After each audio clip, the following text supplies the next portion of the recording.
Boa noite. Hoje é o dia 2 de setembro e já lá vão 20 anos de século XXI. Quando eu era miúdo, imaginava-me no século XXI a fazer aterragens nas bases lunares do espaço 1999, a viajar em automóveis aéreos e a viver em casas ascéticas e estilosas dos Jetsons. Claro que nada disto iria acontecer. Ninguém sabe adivinhar o futuro, desde logo por termos dificuldade em compreender o presente. Se olharmos o mundo pelos olhos da comunicação social normal, podemos dizer que vivemos num tempo de escândalos, corrupção e compadrio, vivemos num tempo em que se crucificam pessoas e causas por causa de uma fotografia, eventualmente até mal tirada, vivemos num tempo em que a democracia é cada vez mais posta em causa, vivemos num tempo de intolerância e de superficialidade em que nos cortam a esperança e o otimismo a cada minuto que passa. Mas se olharmos pelos olhos do conhecimento e da cultura, podemos dizer que esta é a época mais extraordinária para se viver em toda a história da humanidade, principalmente se somos minorias ou mulheres no mundo ocidental. Pandemias à parte, neste malfadado século XXI, vivemos mais anos e melhor. No mundo morrem mais pessoas de doenças derivadas da obesidade do que da fome. Morrem mais pessoas em acidentes do que vítimas de guerras de terrorismo. Nunca houve tantas pessoas na escola. Nunca viajámos tanto, nunca investimos tanto em cultura e arte, nunca tivemos tanta informação. Aliás, o problema hoje em dia é o excesso de informação. E também nunca criámos tanta riqueza, independentemente depois da opinião de cada um sobre a forma como ela é distribuída. Um cidadão médio hoje vive melhor do que um rei no século XIX. Mas cada um faz as suas opções, cada um vê o que quer. Eu sei que o conhecimento não traz necessariamente a felicidade, mas sei que a ignorância é o maior produtor de infelicidade no mundo. O Cogito, Ideias que Transformam, é um espaço de conhecimento, cultura e criatividade. Queremos transformar a informação em conhecimento e conhecimento em sabedoria. Queremos criar uma cultura da aprendizagem com ciclos virtuosos do conhecimento em que aprendemos uns com os outros. Queremos criar ideias, mas também queremos passar à ação, porque só assim existe verdadeira aprendizagem. Portugal é culturalmente um país de pouca iniciativa e com pouco gosto pelo conhecimento, em geral. Se queremos mudar o mundo, se queremos mudar o nosso mundo, temos de apostar mais em conhecimento, em hábitos culturais e em criatividade que nos levem à mudança permanente. A felicidade não é uma estação de comboios onde se chega, é o caminho para lá chegar. Meu caro navegador virtual que nos está a acompanhar, deixe-me agradecer-lhe por estar aqui connosco a fazer a opção certa. Está aqui à procura de conhecimento para se enriquecer. É esse o caminho do futuro. E pessoalmente acredito também que é esse o caminho da felicidade. Por nós, vamos fazer tudo para estar à altura das vossas exigências e há muito por onde escolher. Façam um favor de ir ao site www.cogito.pt e subscrevam uma newsletter com ideias que transformam que entregamos semanalmente. Até fevereiro, aqui nesta página do Facebook, vamos ter conversas desafiantes todas as quartas e quintas às 21h30. Podem ter ainda aulas gratuitas de criatividade e podem apresentar as vossas ideias em público. Vai ser uma aventura, contamos convosco. Muito obrigado. Ora, muito boa noite. Então, estas sessões de quarta-feira intitulam-se Conversas Criativas, essencialmente porque o objetivo é estimular o público que assiste online a refletir. E obviamente que para estimular as boas ideias e a participação, podemos oferecer um sistema de comentários que o Facebook permite. Portanto, coloquem as vossas questões que procuraremos respondê-las durante esta sessão. O tema hoje gira à volta da pergunta: como é que a tecnologia pode mudar a educação? Será que vamos ficar reféns dos algoritmos e a aprendizagem e a educação passará a ser condicionada e imposta por padrões muito apertados ou mesmo limitados na amplitude que as pessoas possam ter na liberdade? Ou, pelo contrário, essa mesma tecnologia nos vai libertar, nos vai finalmente permitir libertar de tarefas rotineiras e expressar a nossa liberdade. Ou seja, numa solução deste tipo, a educação passaria a ser uma exploração do máximo potencial humano. O professor Arlindo Oliveira aceitou falar connosco sobre este tema. O professor é licenciado pelo Instituto Superior Técnico e doutorado pela Universidade da Califórnia de Berkeley e é um dos maiores especialistas em inteligência artificial, algoritmos e sistemas complexos. Deixou de ser o presidente do técnico há uns meses atrás, o que significa que provavelmente terá mais algum tempo daqui para a frente para nos dar o privilégio e nos deliciar com os seus livros e os seus artigos. Fazendo aqui um à parte, já que estamos em plena Feira do Livro, não deixem de comprar os livros do professor Arlindo Oliveira, porque têm a difícil conjunção de aliar ideias estimulantes intelectualmente e ao mesmo tempo serem claras na linguagem. E destacava aqui em particular um pequeno livro que foi editado recentemente, há uns meses, pela Fundação Francisco Manuel dos Santos, e portanto é de fácil leitura, são cerca de 100 páginas, onde se demonstra isto que eu acabei de dizer. Em 100 páginas e 10 capítulos, o professor Arlindo Oliveira consegue ir do Big Bang, passando pela Revolução Industrial, a Revolução Computacional, falar de toda a gente relevante para este advento que vivemos hoje da quarta Revolução Industrial, da inteligência artificial, e ainda fazer especulações do futuro da inteligência no cosmos, se será só biológica, se será sintética. Um livro maravilhoso, barato, acessível a toda a gente, e aproveitem a Feira do Livro não só para comprar este, como também para comprar o Mentes Digitais, por exemplo, que é outro excelente livro. E sem mais delongas, professor, passo-lhe a palavra. Naturalmente que, para abrirmos a sessão, a primeira pergunta é esta pergunta aberta: se pode a tecnologia transformar a educação? Olá, boa noite, muito obrigado pelo desafio para estar aqui. A pergunta é interessante porque a área da educação é talvez uma das áreas que menos transformações sofreu nos últimos séculos. Se olhássemos para uma sala de aula há 400 anos, ela era muito parecida com uma sala de aula hoje. Tínhamos um professor, muitas dezenas de alunos na sala, o professor debita a matéria e os alunos tomam notas e absorvem a matéria. E realmente não há praticamente nada que seja agora como era há 400 anos, nem os transportes, nem o entretenimento, enfim, não há praticamente nada que não tenha mudado nos 400 anos, mas a educação é uma das coisas que mudou muito pouco.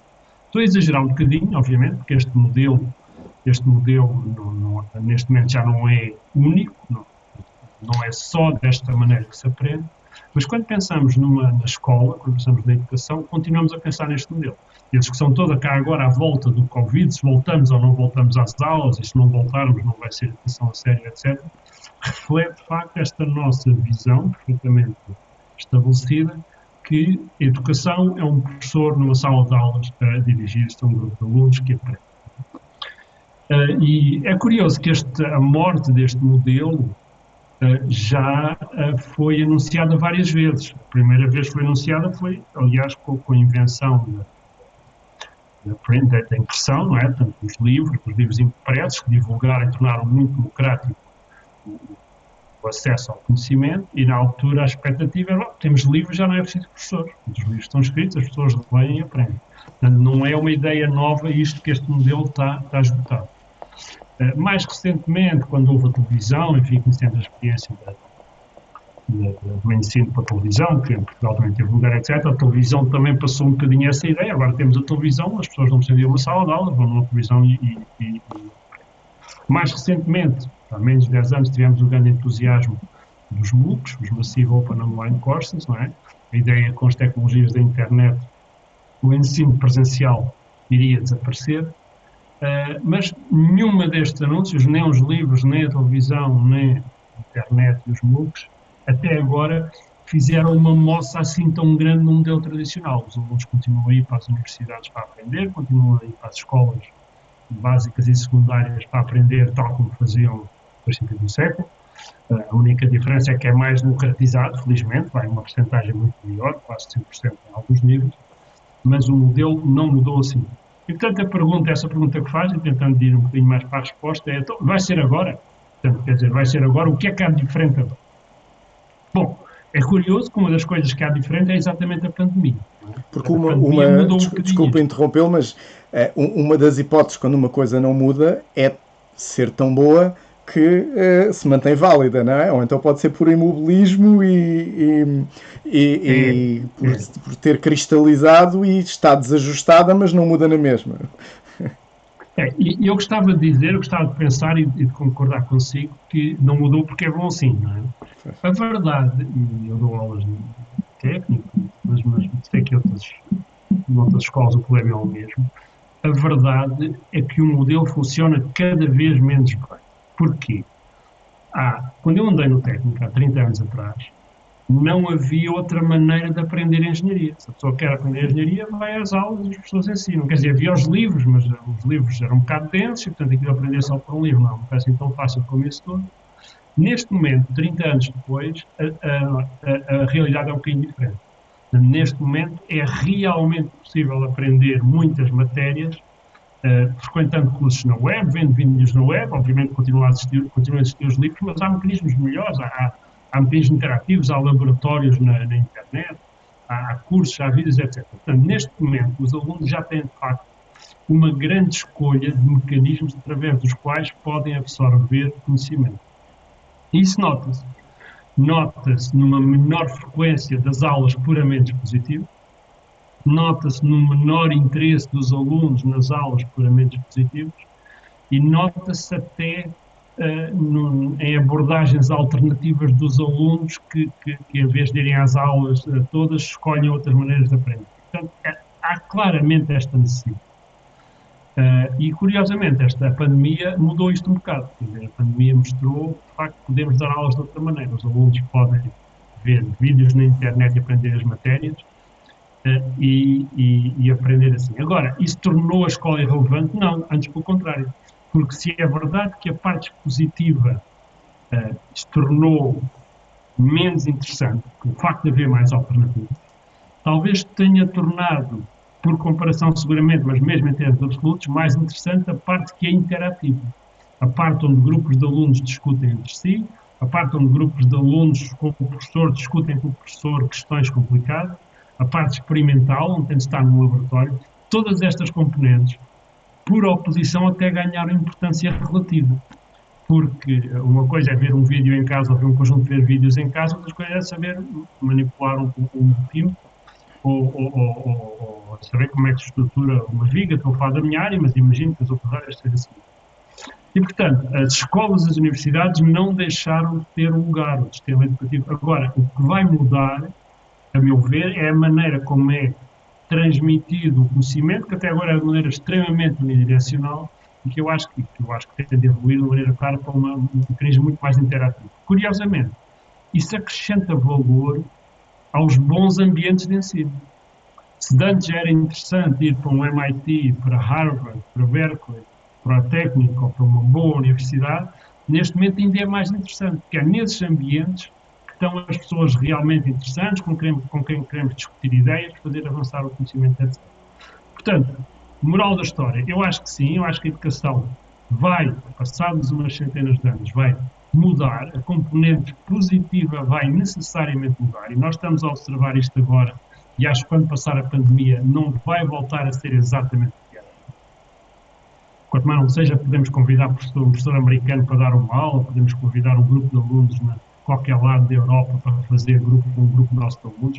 Curiosamente, em poucos meses, a pandemia tornou toda a gente muito mais familiar com mecanismos tecnológicos que já existiam, mas que eram usados.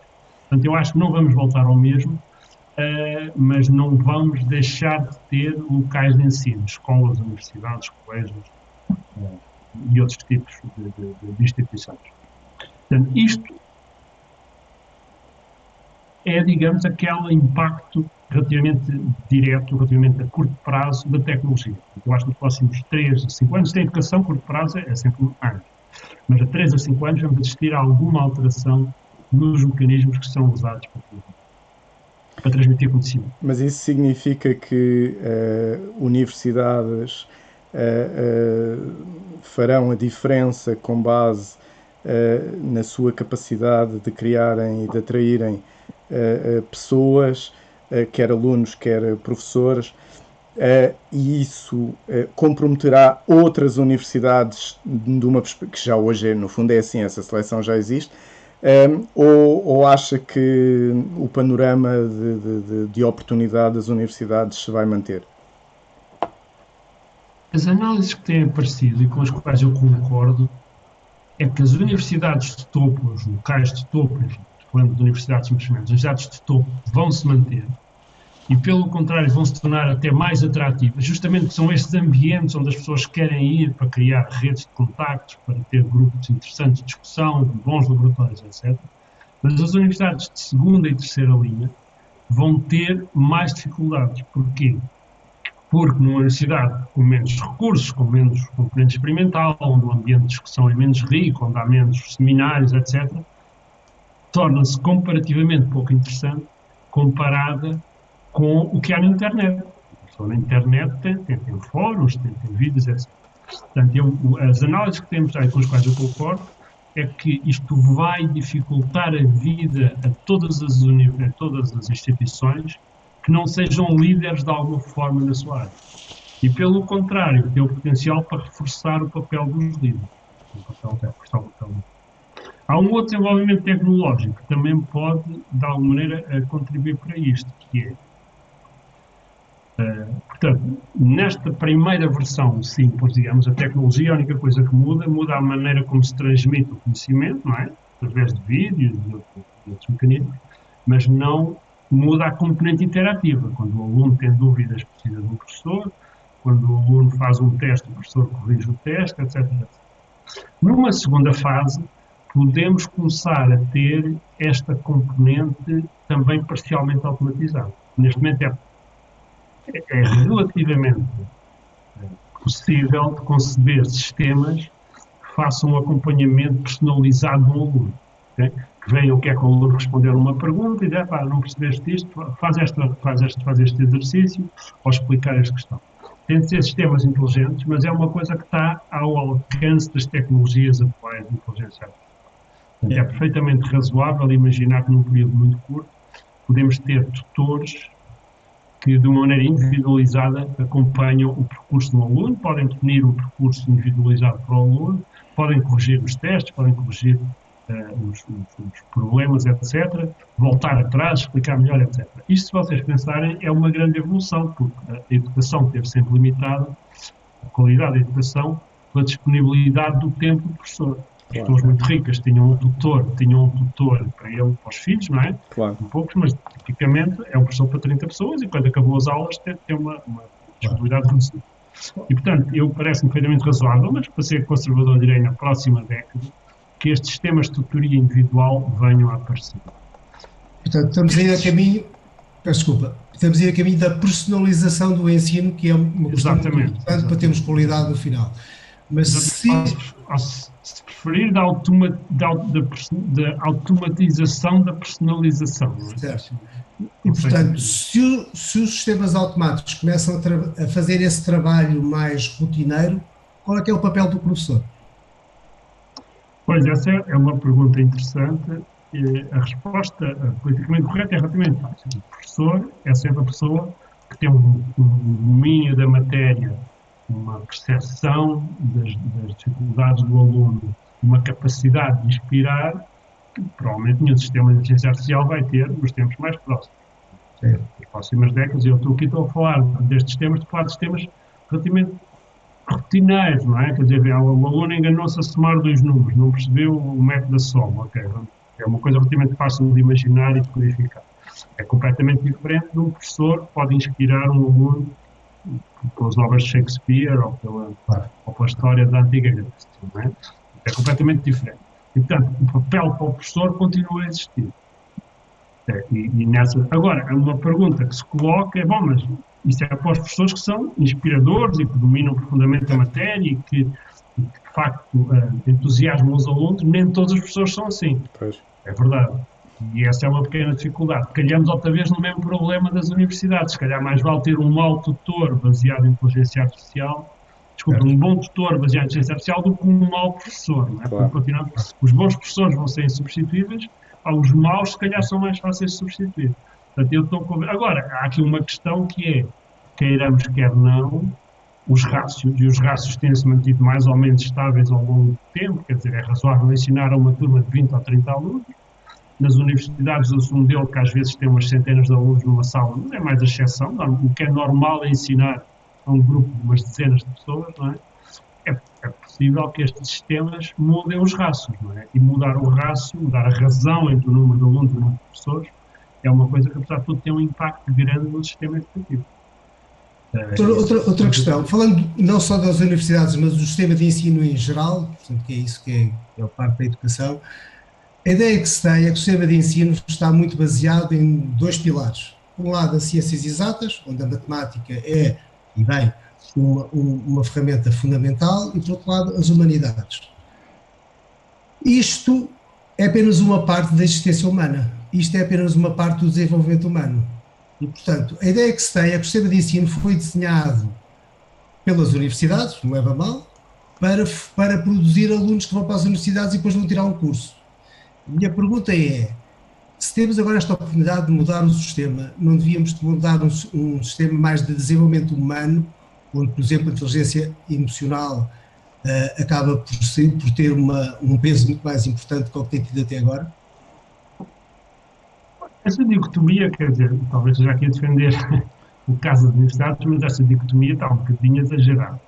Nós temos muitas áreas, sei lá, toda a área da economia, dos negócios, onde a componente de interação humana é importantíssima, de inovação, etc. A área da psicologia, tantas áreas. Eu estou só agora assim a correr de memória do claro. Direito, estou a correr de memória às faculdades da minha universidade. Eu, 2/3 delas têm dificuldade em classificá-las se estão em humanidades, se estão em ciências exatas. Metade delas têm dificuldade em saber se estão em humanidades ou em ciências exatas.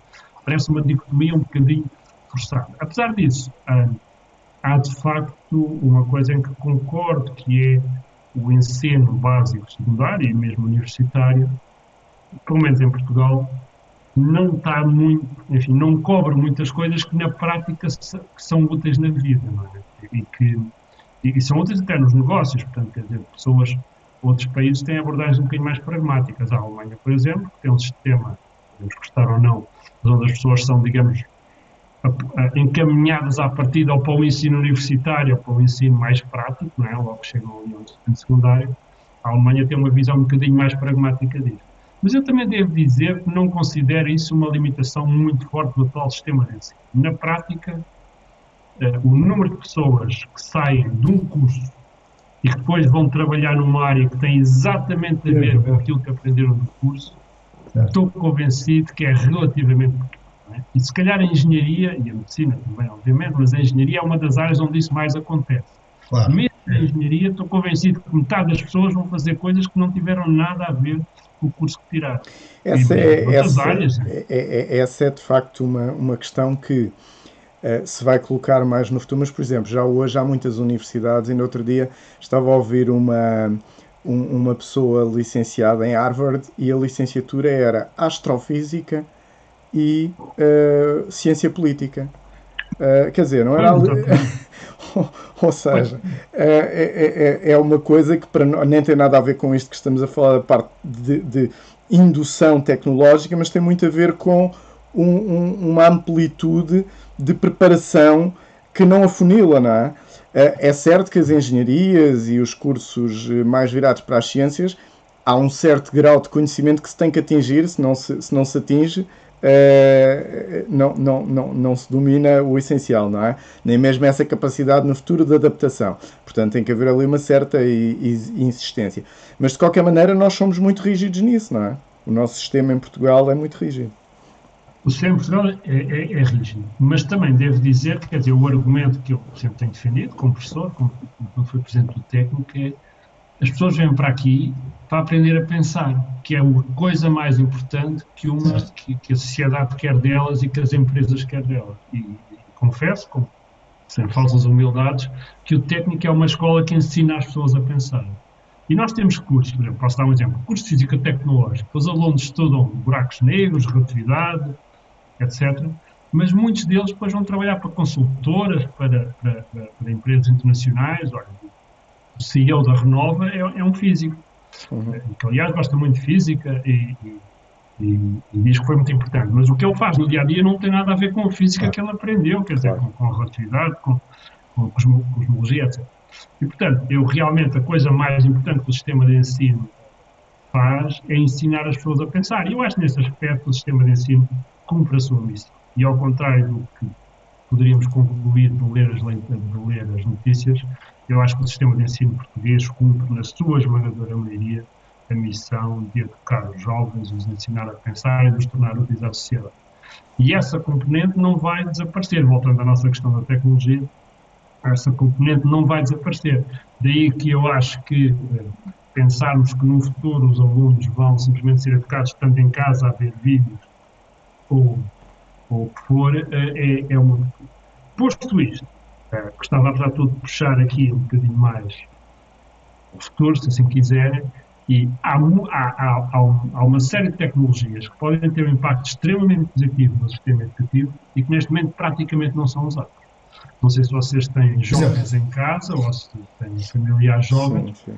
A experiência que eles têm com os jogos, não é? Com os jogos de computador,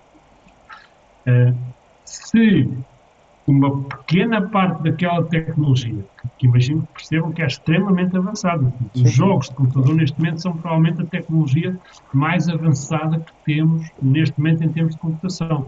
As máquinas mais poderosas que são usadas em inteligência artificial foram desenhadas para fazer os gráficos dos jogos, chamam-se as GPUs, as Graphical Processing Units, foram desenhadas para aquilo. Portanto, é uma tecnologia impressionante. Se parte daquela tecnologia fosse usada para criar ambientes mais interessantes para a aprendizagem dos alunos, de realidade virtual, de imersão, de interação, quer dizer, seria completamente diferente estudar história lendo um livro ou estando num ambiente onde vemos uma recriação da Batalha de Aljubarrota ou o que for. E vê isso como um caminho de curto, médio prazo, 10 anos, a realidade virtual fazer parte séria da aprendizagem nas universidades e fora delas, não é? Como parte desses mecanismos que ampliam, não é? Não necessariamente só nas universidades. Isto de fazer previsões sobre a evolução da realidade virtual é uma profissão bastante de risco. As pessoas têm se enganado bastante nas últimas décadas. É verdade. E provavelmente vou também enganar, mas eu diria que neste momento a tecnologia está madura para começar a acontecer. É uma coisa que é intensiva, quer dizer, estes sistemas não são desenhados por si mesmos, não é como quando eu fizer um tutor de matemática para o ensino básico, o tutor fica feito, o mesmo tutor serve para toda a população do ensino básico, não é? Não é a mesma coisa se eu quiser ter um ambiente para estudar a história de Portugal, ou a história da Grécia, ou turbinas, ou o que for, não é? Ou cosmologia. Não é a mesma coisa. Cada um destes ambientes vai exigir um grande investimento. Mas o potencial, uma vez desenvolvido, pode ser reusado.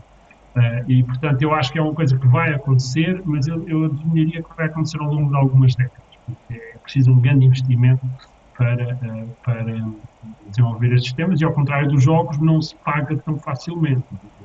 Um jogo de grande qualidade hoje também custa muito a desenvolver, mas aquilo paga-se em 3 dias. Claro. Eu não percebi bem como, porque alguns dos jogos são de borla, mas a verdade é que eles fazem. Professor, eu também dou aulas de envolvência. E da minha experiência, eu acho que há 2 tipos de alunos.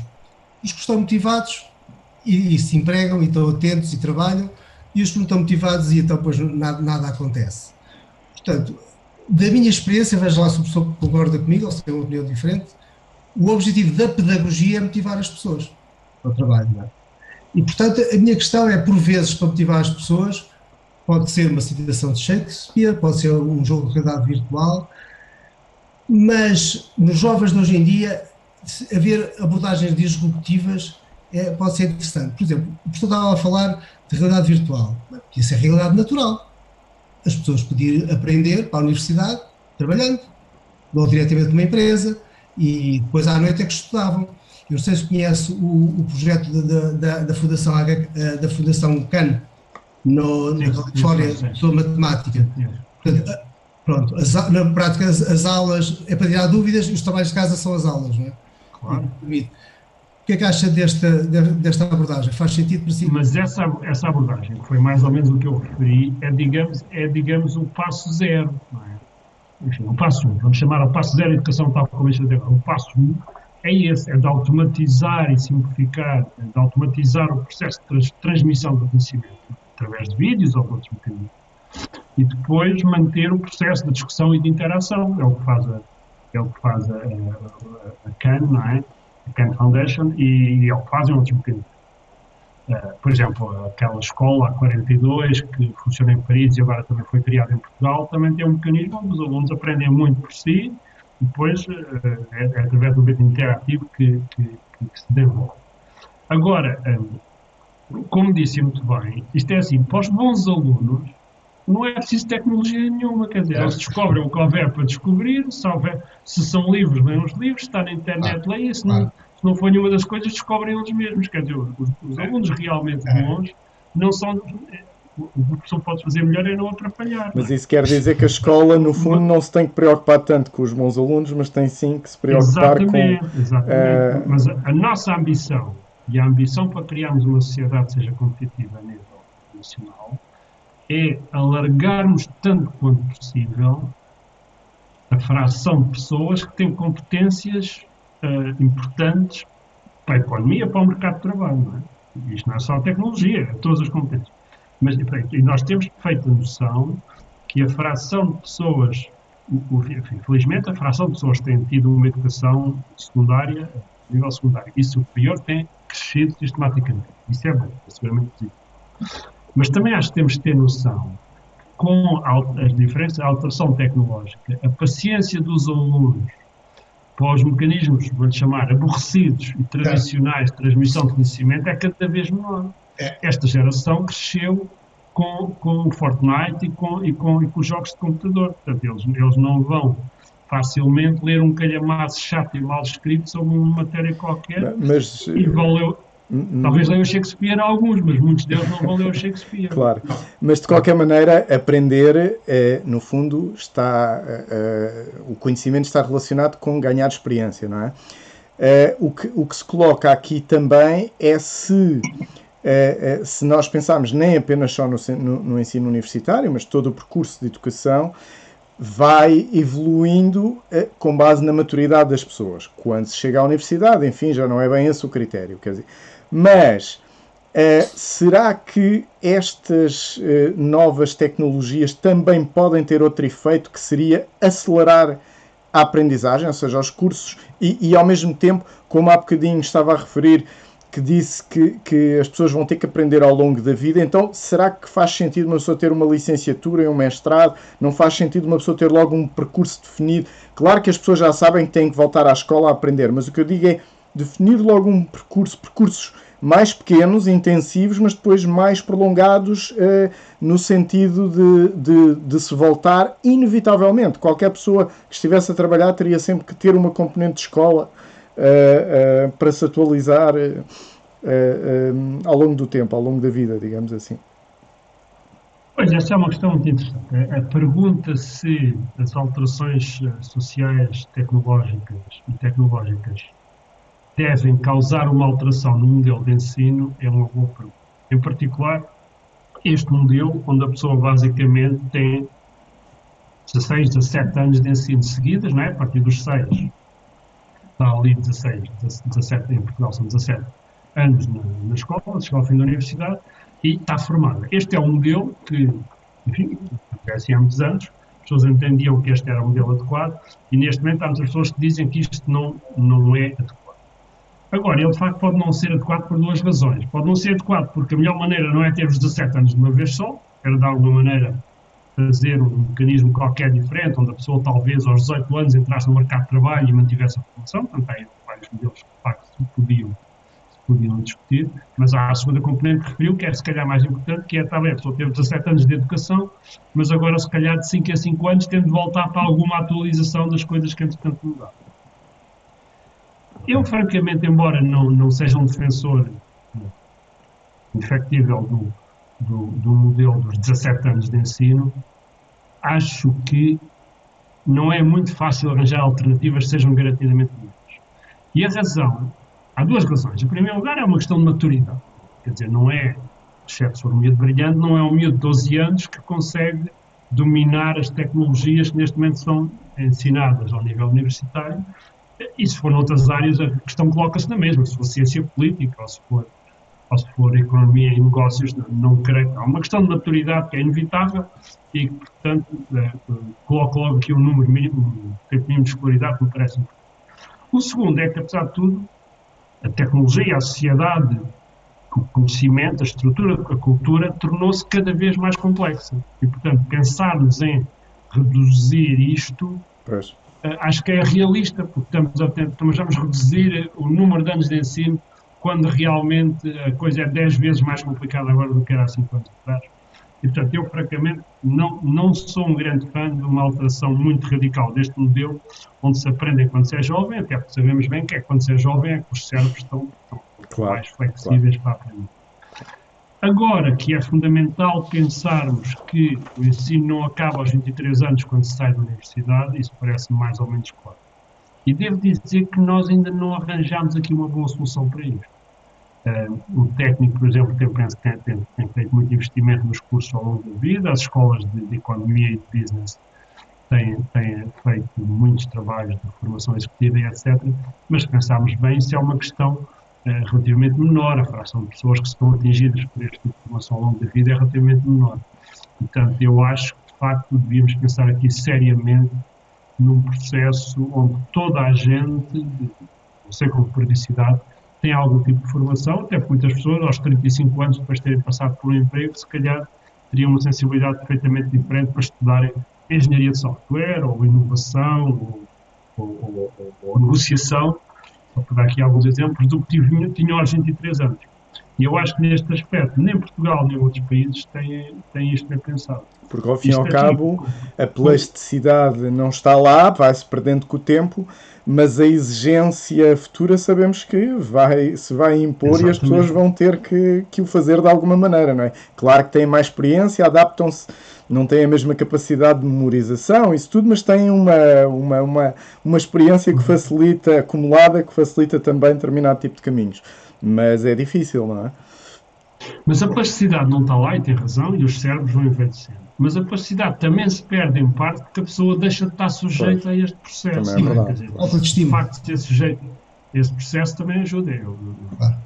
Cada vez que mudo de ambiente, o meu cérebro leva uma injeção de plasticidade que é interessante. Claro. No fundo, quase como quem quer estar em boa forma física tem que treinar fisicamente regularmente, e quem quer estar em boa forma intelectual também tem que treinar. Agora, as universidades não têm o monopólio do conhecimento, não é? Não, aliás, ia dizer isso, curiosamente. A pessoa que tenha motivação pode fazer isto sozinha. Neste momento, há na internet recursos suficientes para qualquer pessoa fazer autoformação por essa via. Mas realmente não há assim tantas pessoas que a decidam fazer.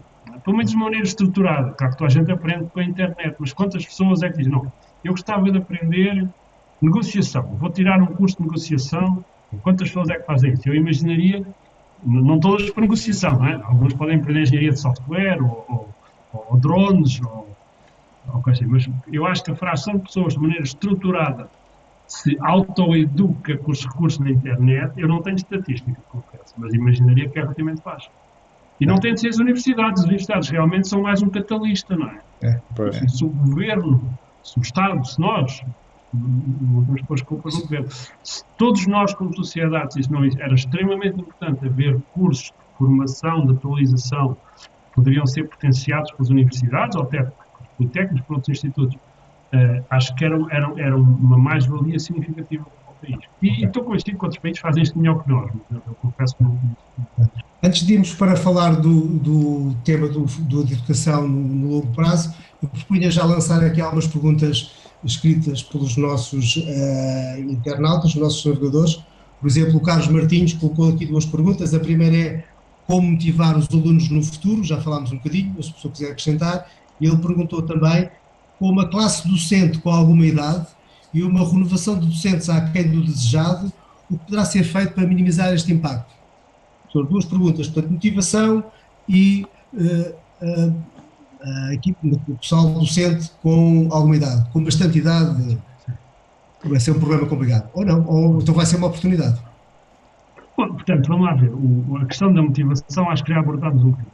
Eu acho que temos de perceber que estamos a lidar cada vez com gerações que são mais exigentes do ponto de vista do mecanismo de interação. Ou seja, o mecanismo de interação onde o professor escreve no quadro a giz, no quadro branco, o que quer que seja a matéria e espera que os alunos tomem notas e decorem, acho que é um mecanismo que é entusiasmante para um número cada vez menor de alunos. Alguns continuam a existir, com certeza, mas acho que é entusiasmante.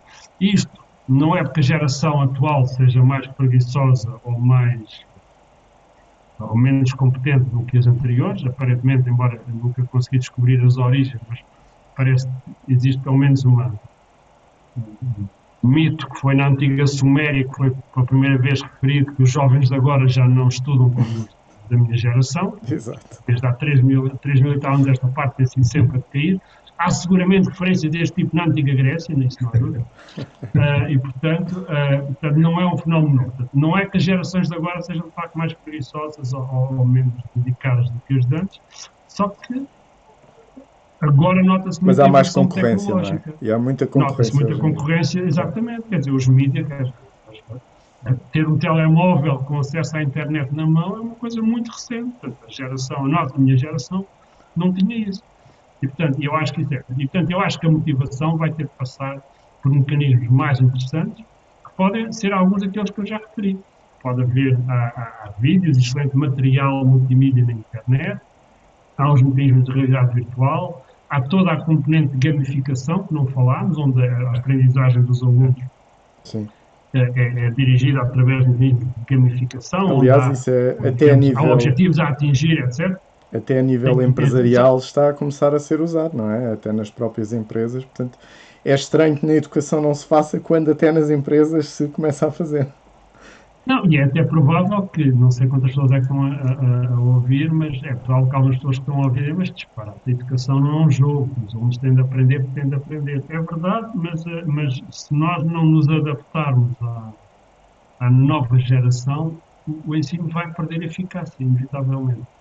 E mesmo que não perca eficácia, deixa de atingir o que poderia atingir. Porque há uma coisa que falámos aqui há um minuto, que é, neste momento, aliás, já acontece, eu não tenho dúvida nenhuma que a área que eu conheço bem, que um engenheiro informático que sai do técnico agora é muito mais competente do que um engenheiro informático que saía do técnico há 20 anos, ou de um engenheiro ou do técnico de computador saía do técnico há 30 anos. Não tenho dúvida nenhuma. Mesmo quando faço o ajuste pelas tecnologias. Aprendeu muito mais coisas, temos razão, aprendeu muito mais coisas. O problema é que o mundo onde se move também é muito mais complicado. Portanto, o facto de ele ser muito mais competente, conhecer muito mais tecnologias, conhecer muito mais ambientes, etc., não é uma grande vantagem competitiva, porque todo o mundo, toda essa área é muito mais complicado. Portanto, nós estamos aqui a perseguir um alvo móvel. E, portanto, não basta o sistema de educação manter-se igualmente eficiente. O sistema de educação tende a ser cada vez mais eficiente, tende a ensinar cada vez mais coisas para um mundo cada vez mais complexo. Uma pessoa que se graduasse em História, há 30 anos atrás, era competente na sua área, e não só para ensinar História, como para outras áreas onde a História é relevante.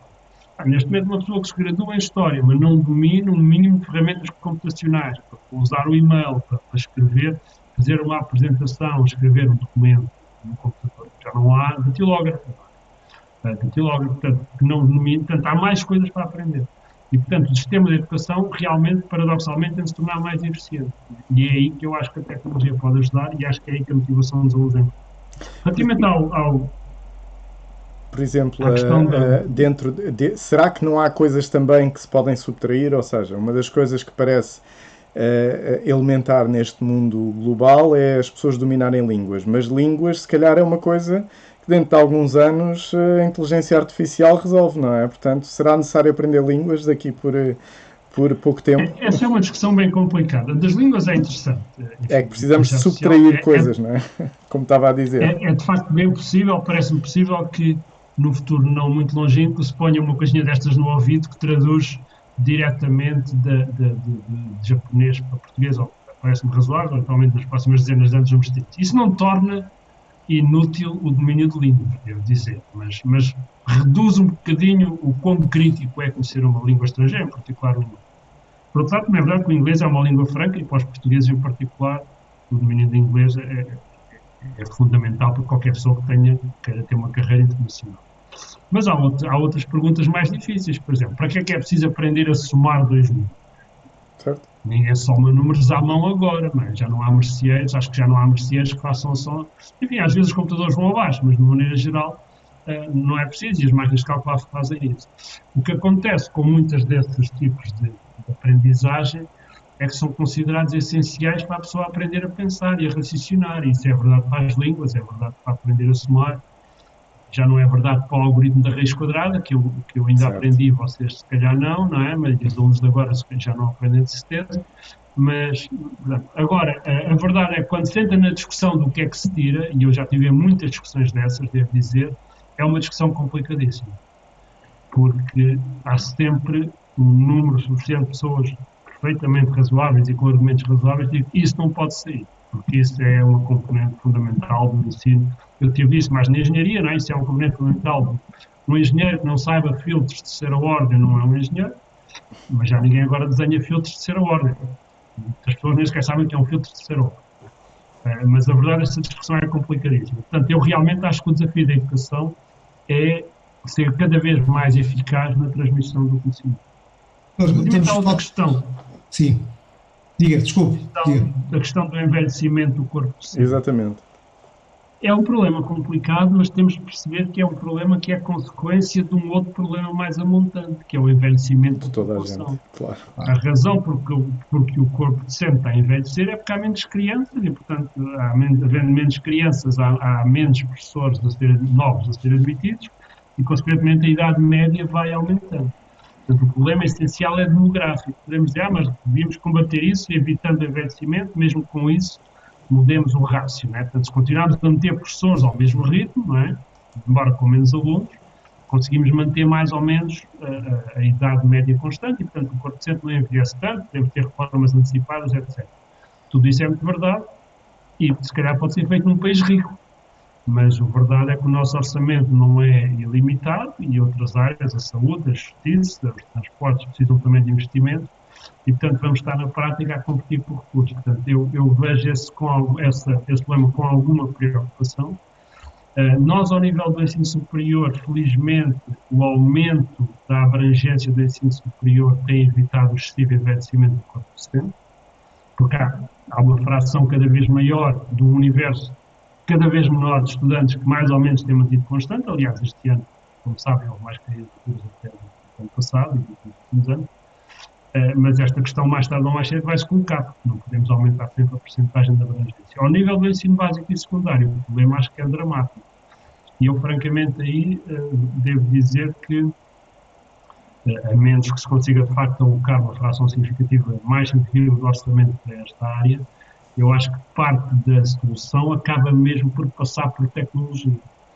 Porque, curiosamente, os jovens interagem muito bem com a tecnologia. E se tivermos este tipo de tutores, este tipo de sistemas, este tipo de métodos, acho que podem ser particularmente eficazes com os jovens que estão habituados a isto, de mensagens. Então, temos aqui uma outra questão aqui também do Nuno Mendes, que liga com estas que estamos a discutir. Agora é a motivação dos professores, não é? Ou seja, que não só tem a questão do envelhecimento, como tem a questão da motivação para essa transformação que é necessária e que as razões para a fazerem poderão não existir, não é? Pois, eu aqui não sou, se calhar, a pessoa certa para responder. Eu sou filho de uma professora primária que adorava ser professora primária. Até se reformar, adorava ser professora. Uma pessoa que não precisava de motivação, porque para ela a motivação era ir para a escola e dar aulas aos alunos, e teve em sítios muito difíceis, onde seguramente os alunos não seriam particularmente bons. E, por outro lado, ao nível universitário, no ensino que eu conheço, a esmagadora maioria das pessoas também é automotivado, mas o ensino universitário é muito diferente, porque há uma componente de investigação significativa e, portanto, é difícil comparar. Portanto, quando eu vejo o problema que é colocado e que nos aparece nas televisões, a falta de motivação dos professores, porque os alunos são difíceis, porque as condições de trabalho são más, porque os vencimentos são baixos. Eu não tenho conhecimento em primeira mão disso para perceber. Eu não sei, será que os professores não gostam de ser professores, preferiam ter sido outra coisa? Será que o problema são os baixos salários? Seguramente os baixos salários é sempre uma questão, mas para dizer a verdade, os salários dos professores são baixos, mas a nível nacional, em termos de padrão nacional, não são particularmente baixos. Não há aqui uma... É a instabilidade na carreira, grande parte dela causada por estas dificuldades do envelhecimento e do número de alunos, é sempre ser melhor. A questão de instabilidade, a dificuldade de carreira, é sempre ser melhor e seguramente aí podia-se fazer qualquer coisa.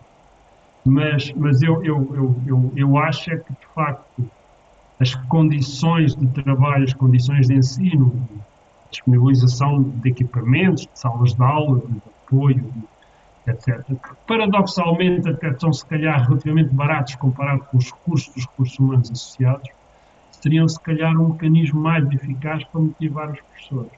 E também ações de formação que lhes permitissem ficar familiares com estas novas tecnologias. Então, estamos quase a chegar ao fim, temos mais 10 minutos. Antes de falarmos do longo prazo, só uma questão.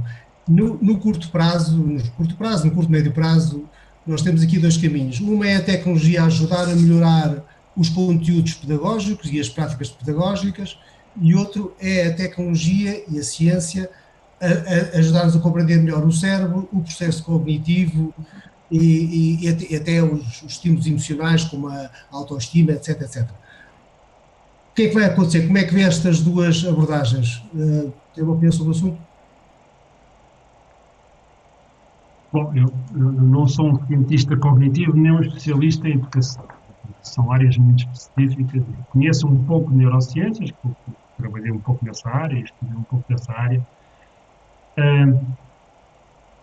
Eu não estou particularmente convencido que a nossa melhoria no conhecimento dos mecanismos mentais e das neurociências nos deem assim, uma vantagem competitiva tão grande e que eu, de repente, consiga aqui ter uma revolução na qualidade da aprendizagem, na velocidade da aprendizagem.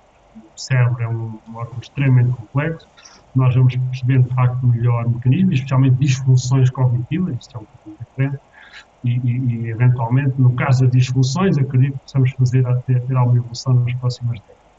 Mas no caso simplesmente da eficácia, da eficiência do ensino, não creio que os avanços das ciências cognitivas venham trazer, até, quer dizer, elas poderão trazer algum avanço, mas as outras transformações são tão profundas que eu acho que se tornam uma questão relativamente secundária. Portanto, eu acho que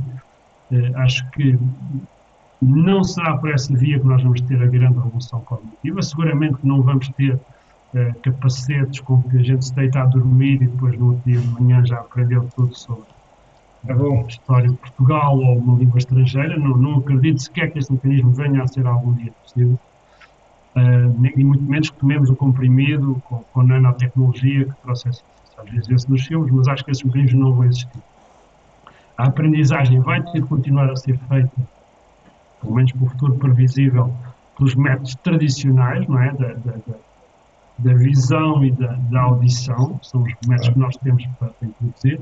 Podemos melhorar, como eu disse, através de realidade virtual, ferramentas mais sofisticadas, mecanismos de interação mais sofisticados, podemos melhorar e vamos ver aí competição, vão aparecer sistemas, não sei se são da Google ou são de outras empresas que vão permitir entrar numa sala de aula virtual, esses sistemas vão aparecer e vão ser competidores dos sistemas tradicionais, mas não acho que a questão da neurociência, das ciências cognitivas, venha a trazer avanços assim tão Isto para dizer que a educação que ocorreu nos últimos 400 anos não vai, de repente, nos próximos 50 ser substituída por uma coisa completamente diferente. Agora, que não vai ser tão estável como foi nos últimos 400 anos, aí acho que não vai. Acho que nos próximos dezenas de anos vamos assistir aqui a alterações importantes, das quais, em termos muito simples, a mais importante é isto, que é rico numa experiência educativa, é a interação com os professores, com os colegas, com os ambientes, com os sistemas, é essa interação que tem de ser privilegiada e tudo o que é transferência unilateral de conhecimento pela via tradicional vai se tornar obsoleta. E daqui a algum tempo, se calhar, os próprios vídeos vão se tornar obsoletos. Se calhar, a própria ideia do vídeo com o qual a pessoa não pode interagir, mas está ali 12 ou 15 minutos, se calhar vai se tornar obsoleta. A pessoa pode interagir, fazer uma pergunta, parar, e o vídeo mostra isto de outra perspectiva, responde, etc. Mas aí estamos a falar do futuro, um prazo relativamente distante, umas dezenas de anos. Ok. Diz aqui uma, não sei, Rui, temos aqui algumas questões e alguns comentários. O Carlos Martinho levanta aqui uma questão interessante, que eu juntava também aqui um comentário meu. Ele diz que uma das dificuldades hoje em dia é também distinguir a informação que interessa, e eu juntava a isto também uma aparente falha das universidades na incapacidade de ensinar às pessoas pensamento crítico que evite com que pessoas licenciadas, pessoas que passaram por universidades até reputadas, por exemplo, enveredem facilmente por fake news, por pseudociências, por esse tipo de... Isso não será também uma certa falta de se ensinar a distinguir a informação que, no fundo, é conhecimento? Acho que sim. No caso, há um conjunto de skills, de competências que são considerados críticos para as próximas décadas, e o pensamento crítico é justamente onde está nos 5 de topo, seguramente os... E concordo com a afirmação de que o pensamento crítico não é uma coisa que nós sejamos particularmente bem-sucedidos a ensinar. Quando digo nós, digo o sistema educativo, não estou a falar dos universidades, nem muito menos do Ministério. Espanta-me também que pessoas com formação superior, e alguns com formação próxima da minha, técnica, acreditem nas coisas mais disparatadas, desde fake news óbvias relacionadas com casos políticos, como outras questões que são simplesmente tecnicamente ou tecnologicamente inacreditáveis e não podem ser verdadeiras. Acho que isso, por acaso, é uma falha do sistema de ensino. Tenho alguma dificuldade em propor uma resposta, uma receita, porque a verdade é que nós fazemos o possível por ensinar pensamento racional que devia levar ao espírito crítico. Agora, de facto, as pessoas são muito facilmente levadas a situações onde não exercem espírito crítico, e curiosamente a tecnologia aí não ajuda, prejudica. Portanto, as redes sociais em particular, mas redes sociais no sentido lato, o YouTube, mas mesmo os mídias que acabam por ser uma rede social, estão programados para reforçar as opiniões que as pessoas já têm, não é? Portanto, a pessoa se vê uns certos vídeos do YouTube, os próximos vídeos que são recomendados são vídeos que são a mesma matéria. Se a pessoa entra numa conspiração qualquer, que os aliens comem criancinhas ou coisa assim, aparecem logo dezenas de vídeos sobre o mesmo tema. E eu acho que, de facto, e espantosamente para mim, as pessoas não exercem, são levadas, são enganadas. Aí a tecnologia não ajuda, pelo contrário, desajuda muito.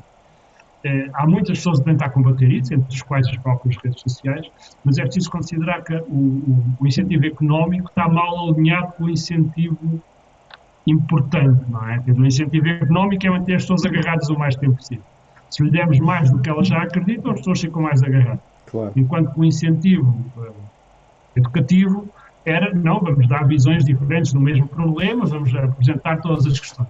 E, portanto, é uma das questões fundo, essa variável das redes sociais é uma variável que se calhar as universidades ainda não incorporaram, não é? No entanto, ela é muito importante. O problema é que as redes sociais são muito eficazes no que fazem. E, novamente, não é só as redes sociais, os mídias fazem as mesmas coisas, não é? Sim. Todos os mídias, portanto, as televisões, etc.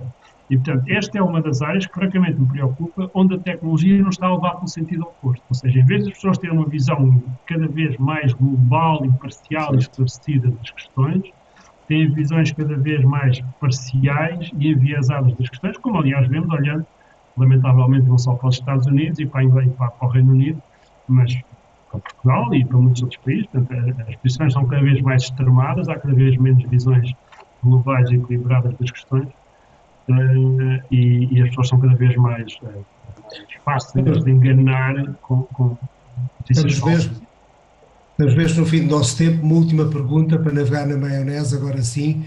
E daqui a 100 anos, professor, podemos sonhar um bocadinho de ficção científica. Como é que vai ser a educação? Portanto, eu acho que daqui a 100 anos, esta aqui, estou a adivinhar um bocadinho, acho que daqui a 100 anos a sociedade vai ser um bocadinho mais complicada que agora, porque vamos ter agentes inteligentes, não só seres humanos de carne e osso, mas vamos ter agentes inteligentes a quem nós atribuímos, nós, não sei eu, não é? Atribuímos inteligência, mas são agentes virtuais. Não sei se é o sistema operativo do telemóvel ou se é um avatar no computador ou o que for. E vai haver pessoas, vamos ter um assistente e diz: olha, compra-me o que tem falta no frigorífico e manda o carro buscar as crianças à escola. E acho que essas pessoas, portanto, a nossa sociedade vai ser mais complicada. Vai ter agentes inteligentes que são não só pessoas, mas também outros tipos de agentes. E, portanto, acho, a partir do momento em que isso existir, eu acho que o sistema educativo aí vai alterar profundamente, porque a pessoa aí não está restrita a ter um professor, uma sala de aula, um facilitador. O sistema vai ser todo muito mais complicado. Portanto, imagino que daqui a 100 anos toda a sociedade vai ser profundamente diferente também no sistema educativo. Mas é uma coisa que ainda vai demorar, e quem diz 100 anos, se calhar são 150. Certo, claro. Deixe-me só Não é citá-lo. daqui a 10 anos. Deixe-me só citá-lo aqui no seu livro Mentes Digitais, porque acho que é uma frase aqui muito bonita que diz que se uma entidade se comporta como um ser consciente, então ela deverá ter algum tipo de fluxo de consciência, que neste caso será uma propriedade emergente dos sistemas suficientemente complexos. Ou seja, na verdade, o que está a dizer é que nessa altura as máquinas vão também ser seres eventualmente sencientes, com emoções, que a gente não sabe bem o que é, mas pelo menos se parecerem ter emoções, então se calhar é igual a ter emoções, não é? É isso. É como nós também parecemos ter emoções. Exatamente. Mas sim, portanto, eu estava a responder essa pergunta realmente numa perspectiva de longo prazo, não é? E devo dizer que não me comprometo se é nos 100 anos, ninguém sabe realmente a complexidade. Podemos marcar para daqui a 100 anos para ver. Estamos aqui, daqui a 100 anos estamos aqui outra vez. Ninguém sabe a complexidade do problema, mas também é verdade que qualquer pessoa que diga que eu estou errado também não vai ter muita certeza dessa afirmação, porque é extremamente difícil prever o que é que acontece aqui assim. Claro. Muito bem, chegámos ao fim da nossa primeira conversa criativa.